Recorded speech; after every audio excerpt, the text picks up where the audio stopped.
Ladies and gentlemen, welcome back to the Ground and Pound podcast, full card betting guide for UFC Mexico. Moreno taking on Kavanagh, and this video is designed to go through each matchup on the card, getting it from a betting perspective here on the Ground and Pound podcast. My thoughts, my feelings, not my official plays, but let's break down this card. A very chalky one, but I think there's some good plays here on this particular UFC Fight Night. And kicking things off, we've got Wes Schultz taking on Damian Pinnis. Dog of the week, kicking it off with some fire here. I like Wes Schultz in this particular matchup. You've got a grappler versus a striker, and you've got a guy that's more experienced in wrestling and MMA against a striker that realistically, I think once it hits the mat here, I think Wes Schultz should do whatever he wants to be able to do. I've got the under 2.5 here as a safe parlay play. I think here, realistically, we're either going to get Pinnis by knockout or we're going to get Wes Schultz by ground and pound or submission. So the under 2.5 is a very nice parlay piece.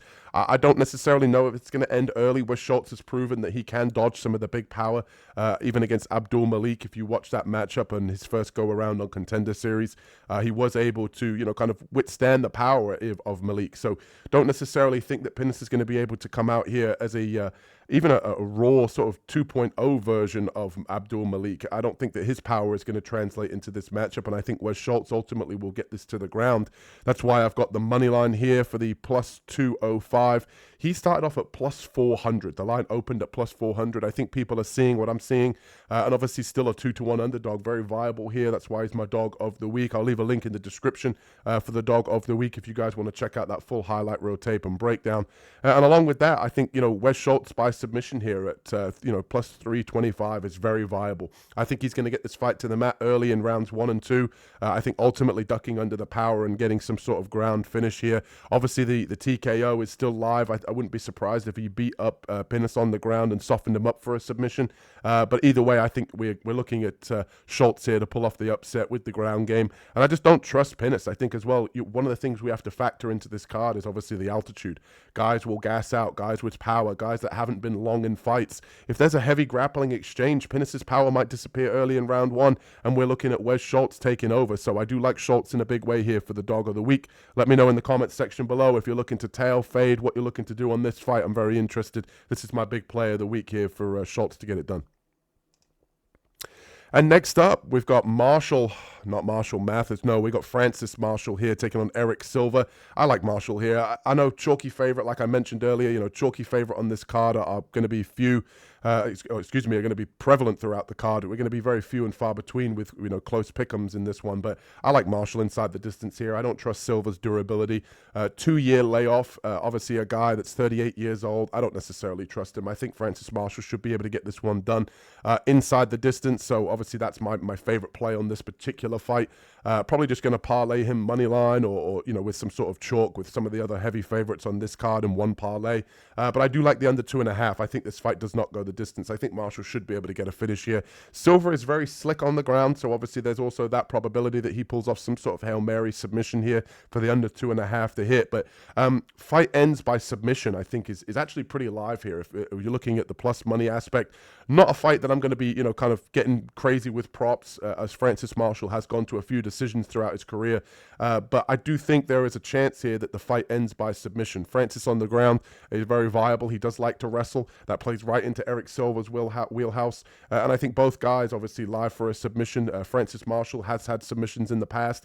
Maybe a club and sub we might see here. And Eric Silva is always looking off of his back to throw up triangles, arm bars, and sweeps. So I do think there's a potential here that, for plus money, if you want to chase it, that the fight could end in submission. But I'm just going to look at the under 2.5 here and maybe the Marshall inside the distance as something to play in sort of an outside parlay. But not necessarily a fight I'm really loving, obviously, based on the odds and the chalk. But give me Francis Marshall here in a long odds parlay with some chalk. And next up, we've obviously got the late notice replacement here, and I gotta say, man, this one's tough. I don't really trust either woman. Not a fight that I'm really looking to get involved with in any way, shape, or form. I don't necessarily know too much about the durability of either fighter here, and I do think that obviously Tarina, the Mexican 21-year-old that's stepping in here on short notice. I don't know what her durability is like, so to be able to take an over 1.5, she's fought absolute cans on the regional scene. And Nesta's on a full camp. Obviously, she's known for her durability and does tend to go the distance, but I would say over 2.5 is most likely the one I would feel confident in this one. A fight, like I said, I'm not going to be touching myself, but the over 2.5 sitting at around minus 333 here is probably my only play that I think is viable, but I don't trust Nesta at 2-1 odds as a favorite here. I know she's had a full camp, but I just don't trust her. She falls into the clinch at times. If this was more of a pick'em, I would probably bet Nesta, but at these odds, I don't really want to touch it. And obviously with obviously greasy women's MMA fights, it can tend to get back and forth, a little bit sloppy. And obviously with Tainara as well, you have to remember she's used to the altitude, training and fighting out of Mexico, a Mexico-born fighter as well. Her by decision here is 3-1 odds. So if you want to sprinkle, you want some action, I would probably lean towards the debutante here. 3 days notice though. Obviously both women similar records as well. So there's a chance sometimes, that these women kind of underperform, especially in the UFC, and some of these, young and upcoming fighters, you step in on short notice and pull off an upset. A Mexican fighter fighting in Mexico, just want to point that out as well. Sometimes that can be a little bit greasy, the hometown rub with the judges, but I've got Tainara here, wins by decision at plus 300. I'm not going to be betting it. I'm not telling you to bet it, but we don't have to bet every fight. But just bear that in mind when we're moving forward, that sometimes these greasy women's fights, when you're looking at the big chalk, you might want to just sprinkle on the other side by decision and just see what happens. And next up, we've got Silva de Andrade against Reyes here. And I'm not impressed with either fighter, if I'm being honest. Silva de Andrade is a guy that he gasses, he has low output, obviously, 40 years old, not really looking to rush to the window to bet him, even at the underdog spot. And I do think that Reyes is a guy, obviously, that's very unproven in the UFC. He has very sloppy striking. I haven't seen too much of his ground game, which I do think that Silva de Andrade could capitalize on. And Silva de Andrade tends to lose to guys that are much, much better than him. And obviously, we don't know too much about Reyes, but I think one thing that is for sure here is the over 1.5 to me is a nice parlay piece. If you can get this with something else that you feel reasonably good at, I think the over 1.5 here should hit. I think both guys are reasonably durable. Both guys on the feet are decent, but not necessarily known for their power and not known for being able to be, chronic finishers. I think Silva de Andrade here can really sort of stay safe and have low output, chop at the low kick. And I think with the altitude as well, it's going to kind of wear on the guy's gas tanks and take some of that power away. So I think fight goes the distance here. If you're chasing plus money, might be the more viable path here. I understand people like Reyes this week. I'm not crazy about him. When I watched his Contender Series fight, I thought that he was a little bit of a wild man, which I do think suits this matchup here, but obviously that could mean he could gas out as well. So I think fight goes the distance here. When both guys get tired, we get a sloppy third round where there's a lot of clinching, a lot of low output, and some tired bodies, but ultimately fight goes the distance to me is the plus money option that you could chase here if you were looking for plus money. And obviously with the flyer, we've got Silva de Andrade wins a decision. If he does grapple, and obviously Reyes is making his UFC debut, I think there's a path where he could win 2 rounds here with the wrestling, and maybe even win on the judges' scorecards here at plus 425. I'm not going to be touching this fight.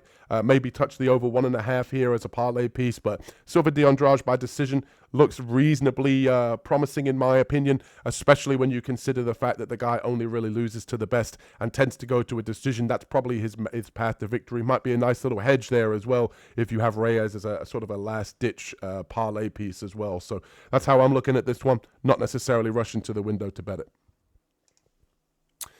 And next up, we've got Quinones here against, is he really UFC level? Matinho, this guy gets finished in most of his fights, so obviously, Quinones inside the distance to me is the only way to play this one. Minus 700, another big chalky favorite. He'll go in a parlay for sure, but ultimately here, I think maybe even if it's KO or decision, didn't look at that prop, but double method here just to get the odds down might be a good way to play Quinones, but I think he gets it done here against Matinho on the feet. I think he should be able to find the knockout.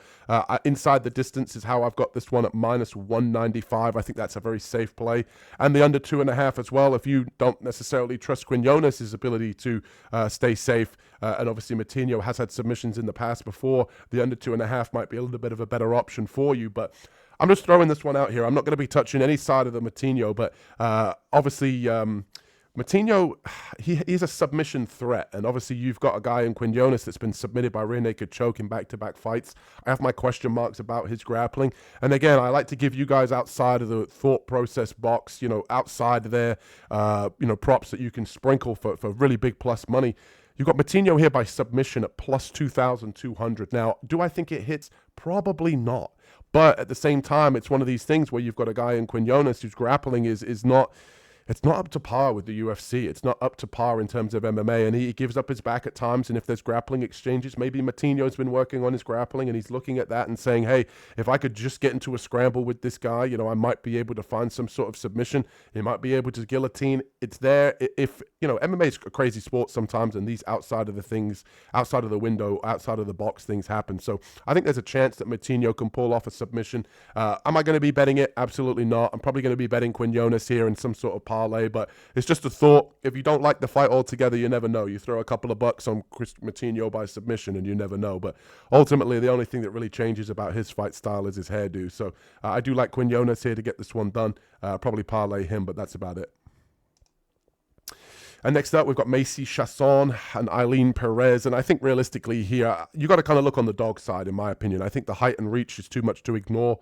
And I think the over 2.5 here should be safe. Both women reasonably durable. I think we're going to get a lot of clinching and takedown attempts from Eileen Perez. We're going to get a lot of jabbing from Macy Chasson on the outside, just kind of keeping her at bay. And I don't think that either women here are live for a finish, in my opinion. I think we see the judges' scorecards here, especially with the altitude. I think they're going to get tired with a lot of the grappling, which is going to leave them obviously with less power in the hands, less likely to finish. And I think Macy Chasson in the grappling is going to be able to stay safe enough not to get submitted as well. So the over 2.5 I think is a very nice parlay piece. I would look to attack the dog money if I was forced to bet this one. I would look for the Chasson side. And also I think Chasson winning by decision at 3-1, I think it's a viable option here. I think we're looking at a judge's scorecard. It's just I would rather attack the plus money here in women's MMA. And I'm gonna take the Chasson side. It might be something that I sprinkle this week. I think when you look at the 5'5" to 5'11", the 6-inch reach advantage, I think that's a viable path to victory here, keeping it on the feet, using your range. And ultimately, Eileen Perez, I think she might struggle to take her down and ultimately gas here. So that's how I'm seeing this one. Sometimes greasy women's fights can be a little bit tough to pick, but I think this one I have fairly figured out, in my opinion. And next up, we've got Jose Medina against Gondra here. Ryan Gondra money line is probably the only way I would tackle it. It's greasy. It's chalky. I don't like it. I'm not necessarily in love with this fight either. I don't like Medina's fighting style. I think Gondra's a wild man that has no composure. But the one bet on this particular fight that I do like is the over 1.5. I think Medina is shown to be durable. I think Gondra is going to struggle to get him out of there in the first round. And we're going to be looking at Gondra getting tired due to the altitude, swinging wild, uncomposed striker. And I think ultimately the over 1.5 here at plus money is the way I would attack this. Everybody's going to be looking at, Medina getting stopped, but I don't think he's going to get stopped early. I think it's going to be late, if anything. And I think realistically, we might be looking at the fight going a little bit longer than people anticipate. And that's where the plus money comes in. That's what I like here. I like the over 1.5, going to be betting that myself. And I do think that Medina wins inside the distance here. I'm not going to be playing it. It's just the juice. It's the one I would like to give in terms of each individual matchup. But let's put it this way. If Gondra gets tired, Carlos has an expression that I think is very, very true on the channel, and that's when you're tired, everything hurts. So when guys get tired here at altitude, and we're looking at late second round, third round, Medina doesn't necessarily have to have big pop. He doesn't necessarily have to have big power. Guys make mistakes. Guys get hurt to the body. Guys are struggling to breathe due to their lack of cardio and lack of the altitude. And I think that Medina could maybe take over here, get some sort of volume TKO on the feet inside the distance here at plus 700. I think it's viable. I think it's an option to play if you want to get some sort of plus money and some value here. But I like the over 1.5. That's my favorite play on this particular fight. But not going to be touching it, from a money line perspective, but I do like the over 1.5, and I wouldn't mind sprinkling Medina inside the distance. Maybe late second or third round might get you plus 1,000, but not going to be touching that. Going for the over 1.5. And next up, we've got Luna here taking on Pacheco. And obviously, I like Luna in this one. I think inside the distance is the way I would play it. He's got power in the hands, great wrestling. Could be looking at either a club and sub. Could be looking at, knocking him out on the feet like he did in his last fight. Could be looking at, like a ground and pound TKO submission here. Ground and pound TKO on the ground. And Pacheco, to me, is just not UFC level. He's a guy that, fights out of New England cartel. I don't trust his durability. He's just not very good, in my opinion. I think he's kind of lamb to the slaughter in this one. I think Luna should get this one done inside the distance, in my opinion. And obviously the chalky card continues here at minus 625. So that's how I would play the Luna side if I was trying to parlay it. And obviously you've got the under 1.5. I think Luna gets his work done early here. That's also another viable option here. I think that he's going to come out aggressive like he did in his last fight, get into a bit of a slugfest here and maybe get a knockout early. So the under 1.5 I think is very live. And you've also got Luna wins round 1 KO here, plus 275. That's the prop I would like to take. I think he comes out very similar to his last fight, knows that Pacheco's got a ground game and just comes and swings wild and beats him up on the feet and ultimately gets the TKO here. So that's how I see this one. I think Luna should be able to get this one done. I like the Luna side. Nothing on Pacheco here, and that's how I see this matchup.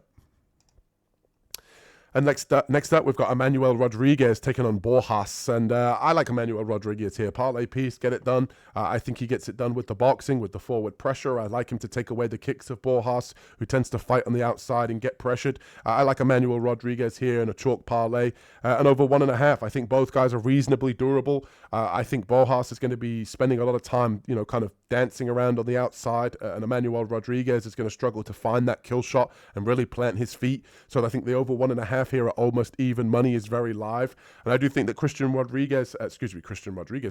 Rodriguez, should be able to get this one done here via decision. I do think that both guys are durable enough to make a scorecard. We've seen that with Borjas in the past. We've seen with Contender Series guys coming in, everybody's seeing the knockouts on Contender Series and then stepping into the big octagon and the bright lights of the UFC. They tend to go to a decision. I like Rodriguez here to get this one done on the judges' scorecards. A Mexican fighting in Mexico as well. I like him to get it done with the forward pressure. I think that's going to look good in the judges' eyes, and I think Borjas can stay safe enough to make it to the judges' scorecards here. So Rodriguez wins by decision is the prop that I would lean to in this matchup. And next up, we've got Edgar Chairez taking on Felipe Bunes. I like Chairez to get it done here. Moneyline. Obviously, the money line is not minus 265. I did see as low as minus 265 when I was comparing the odds. I think that's why I wrote that, just to talk about it. Do your line shopping on this one, because I think the odds are a little bit all over the place. Obviously, especially even on my screen, I'm noticing Felipe Bunes' odds are messed up as well. But I like Chairez. That's the point I'm trying to make here. Chairez money line is how I would attack this one. If he keeps it on the feet, he should be able to get this one done. Obviously, if it does go to the ground, Felipe Bunes is a guy that can definitely cause an upset in terms of the jiu-jitsu. He is a guy that does have good jiu-jitsu. The under 2.5 here, I think, is probably my favorite play overall in this matchup. I think both guys are live for a finish. Both guys, Chairez is a guy that comes in and he looks to get the finish, or he's kill or be killed. So under 2.5, I think is a very viable option here at almost even money. And Chairez winning by KO TKO at 2-1. I definitely like it. I think obviously in this matchup, he's going to be either ground and pounding when Felipe Bunes is trying to throw up triangles and arm bars, or on the feet, his boxing is going to be too much for the Muay Thai style of Felipe Bunes here. So I do like Chairez. I like the side of Chairez in a parlay. Obviously his money line, do your line shopping, because obviously in this matchup, on my sportsbook, it's minus 350. On some sportsbooks, I've seen it as low as 265. So do your line shopping here, but I do like Chairez. And I do think Felipe Bunes is very live on the ground for that under 2.5, but I'm leaning more towards Chairez to get this one done with the hands. And next up, we've got Daniel Zellhuber here taking on Bobby King Green, whatever you want to call him. Either way, I don't think it matters, because I think Zellhuber's getting the knockout here. I like him to get this one done against King Green. Zellhuber needs to get back in the win column. He needs to get back after that loss to Michael Johnson. And I think minus 500 here is a fair price tag, in my opinion. I think Zellhuber is a very good fighter, very nice kicks on the outside. I think Bobby Green has his hands down far too often. And I think realistically, Daniel Zellhuber here is just going to be fighting a more technical fight. Straight shots down down the pipe with Bobby Green kind of out at range. And the under 2.5 here is live. We've seen with Bobby Green, I do not trust this guy's chin whatsoever. I have flashbacks of the spinning wheel knockout with Rufy.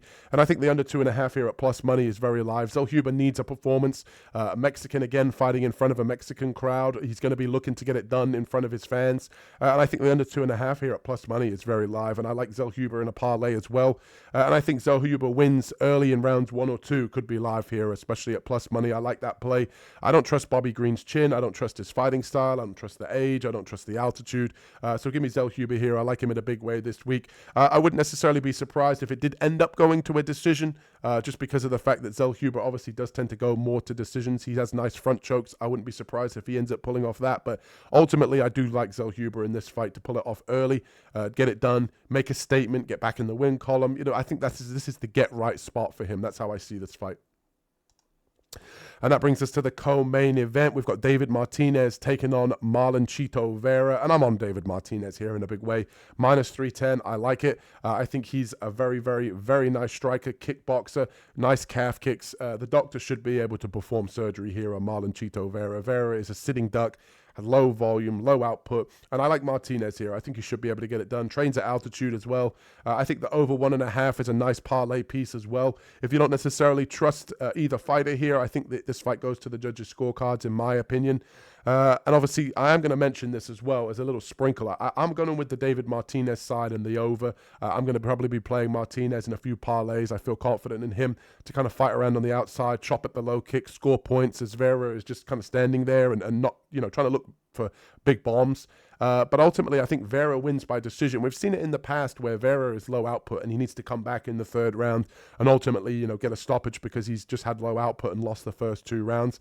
If you like the Chito side, I would take him by finish. Obviously, Vera here is a guy who does have power. Let's not pretend. He has nice knees, nice hooks. He chops at the low calf kick. The guy can take one to give one. So Vera via KO, TKO, at plus 750 is kind of crazy to me. But I think those odds are a reflection of his low output. But let's say, for example, he comes in here and he loses the first 2 rounds and he needs a finish. We've seen it before where he comes in the third and ultimately gets that finish. So I think it's a viable option here if you're looking for plus money. I personally don't like it. I like the David Martinez side. I like the over 2.5, but it's just a little thought process. I like to give you guys both sides of the coin, but ultimately I'm going to be picking Martinez to get this one done on the outside.